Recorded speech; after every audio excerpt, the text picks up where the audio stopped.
Hello, this is Laura Lee Rose, and I'm a speaker and author of the books Timepiece, Making Peace with Time, and the Book of Answers, 105 Business Critical Situations and Their Solutions. Over the past several months, I have freely shared my social media and networking tips in a few quick videos. I have developed It's a Snap, the social networking assistant process system for entrepreneurs and coaches. I designed and facilitated a 3-day teleseminar, Light Your Fuse, for coaches to speak about their products and services. My radio show regularly interviews small business owners and highlights their products and services.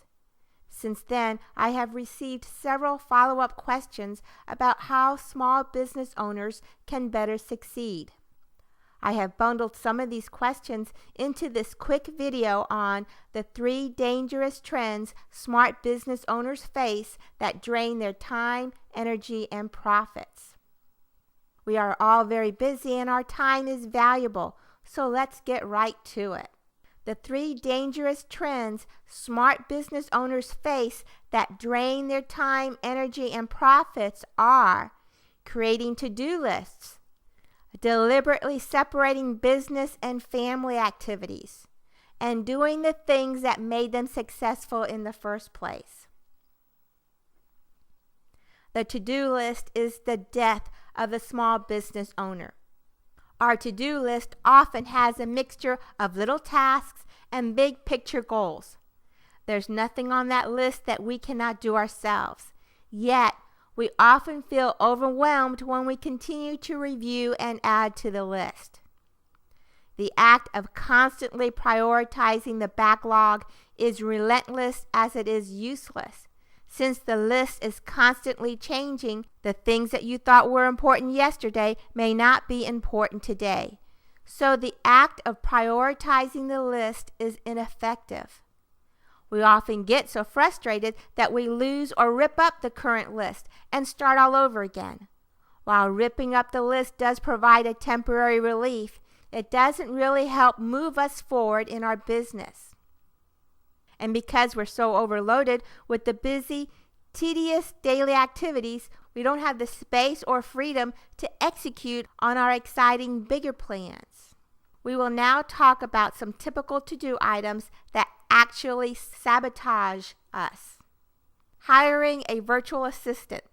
This is often a small business owner's first hiring thought. Our top-of-mind problem is the overload of emails and phone calls that we have to return. We see that our emails and inboxes are getting out of hand, so we mentally identify the solution: just hire a virtual assistant, and we put that on our to-do list. Since we don't have the time to create a job posting, write out a job description, review resumes, or interview, that item stays on the to-do list gathering dust, while we continue to drown in our customer correspondence duties. The second new hire that we may consider is a customer service agent or help desk assistant.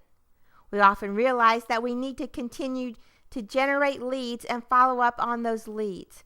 We may decide that we need assistance on collecting client names, follow-up calls, staying in contact with our current clients. We realize that there's not enough of us to entice new clients and maintain the clients that we already have.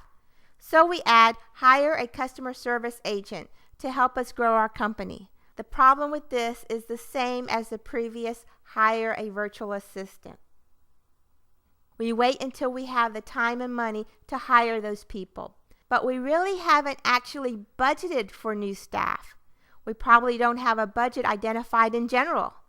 Therefore, when we decide to rent some office space, we tell ourselves, well, since we've got that new expense, we can't hire right now.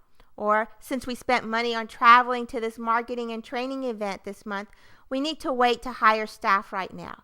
If these thoughts sound familiar, it means that you don't have a realistic company budget in place.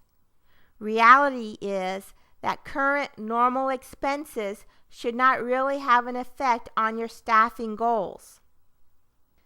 Because you don't have a realistic company budget in place, whenever you look at these to-do items, you are unclear on what the next steps would be. because you're unclear about your budget, you postpone action yet again. The last typical sabotage to-do item is the frustrated note of, "There's got to be a better way." While this is a truism, it doesn't get us any closer to a solution. It's vague and ambiguous. To be able to move forward, we need to start speaking in a more specific or smart language. The SMART language is a way to properly identify your to-do items in order to take effective action. SMART stands for specific, measurable, achievable, relevant, and time-bound. Let's take an example. Hire a virtual assistant. The SMART language in hiring a virtual assistant would include a specific job description or list of what you want them to do. How many hours do you want them to work, and how much are you going to pay them? Are you being realistic in your requirements and compensation? Do you need them to already know your business? If not, do you have the processes, systems, documentation, and training in place to get them up to speed quickly? When do you need them to start? And when are you going to hire them?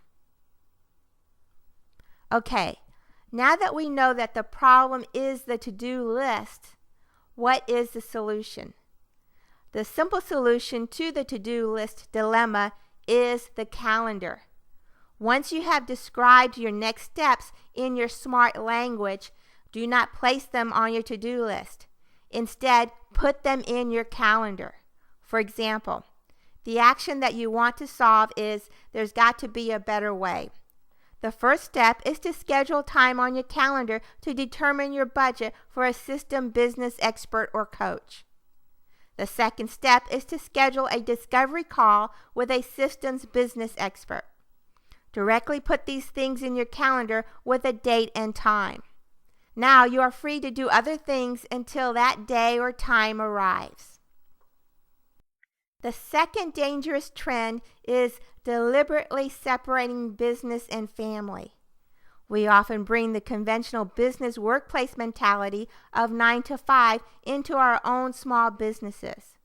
When we worked in the corporate environment, we have that 9 to 5 mentality, and when we're home, we're home.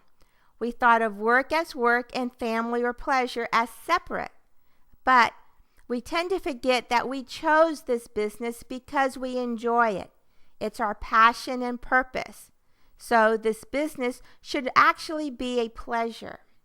At the same time, when I ask clients if they practice their sales pitches and signature talks on their friends and family, or if they have explicitly asked family and friends to promote them on their friends' social media pages, or if they have asked family and friends to make introductions or phone calls for them, the answer is no, I have not. We make the mistake of thinking we are alone in this. We have previously acknowledged that we need staff. We are open to hiring a virtual assistant, a computer service agent, or a systems business coach. We already know we can accomplish more with a team. We also know that our family and friends want us to succeed. We know that many of our family and friends share our passions and interests. Why do we feel so strange about asking for their help? One of the main reasons we are hesitant to ask friends for help is because we assume that we are bothering them or backing them into a corner. On the other hand, there are some really fun things that you can combine with family and friends. Even though your friends may not be your target clients, they can still assist as part of your volunteer marketing team. If you have a systematic approach to online marketing and promoting, it will be very easy to ask volunteers to help. If you have your sales script documented, it's easy to have volunteers cold call your dormant clients to invite them to your upcoming events. If you have a pre-event marketing event scheduled with enough lead time, it's easy for your friends and family to get the word out to their network about your events. Another example for combining friends and business is to combine fun seasonal activities with your marketing strategies. As an owner of a martial arts studio, consider taking your younger students trick-or-treating in surrounding neighborhoods in their karate outfits. Have your karate instructors chaperone the event so that they can talk about your studio, answer questions, and give out brochures at the appropriate time. It's a fun activity for your current clients, and it doubles as a great catalyst event for your business. It introduces your business to the surrounding neighborhood in a fun and intimate setting. This is just one example of a catalyst event for your business. The last dangerous trend is to keep doing the same thing that made you successful in the first place. Since this is so counterintuitive, it's the most dangerous. Yes, you are successful, and you should be proud of what you have accomplished. But now you are ready for your next level of success. So continuing to do the same things in the same way will simply keep you in the same place. Do any of these thoughts seem familiar? Yeah, I need to hire a staff, but until then, I'll keep doing these things myself. Yeah, I need to do consistent marketing. Until then, I'll continue to write blogs and newsletters whenever I can. Yeah, I need to revive and reach out to my dormant clients. Until then, I'll continue to collect new client data. All of these strategies actually slow you down. If you keep doing the tedious things, you don't have the time to hire. The marketing advantage to blogs is the frequency and consistency. If you don't write regularly, consistently, and stay focused on your brand message, that time is actually wasted because it adds no marketing value. If you are not consistently connecting to the customers currently in your database, simply adding more names to the list isn't really growing your business. Creating effective systems allow you to automate, optimize, and delegate many of the critical pieces in your business. Once you have an idea of the right systems for your company and the way you love to work, you can consolidate your staffing resources. Your virtual assistant can now absorb the sales and marketing, the customer support, and the online marketing process. It's easier to delegate activities to volunteers and temporary personnel without fear of inconsistent quality or service. Once you have a social media process in place, you can easily take 10 minutes once a month to schedule regular postings throughout the month that are always consistent with your brand message while automatically collecting new client information.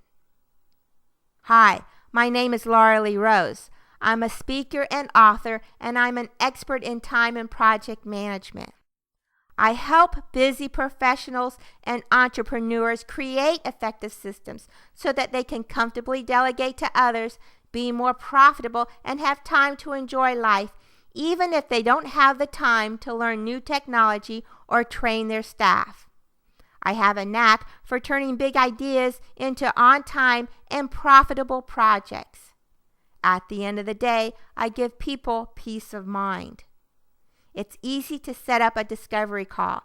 You can schedule a discovery call by going directly to my appointment calendar or email me at laura@lauraleerose.com. A 20-minute call can change the way you do business.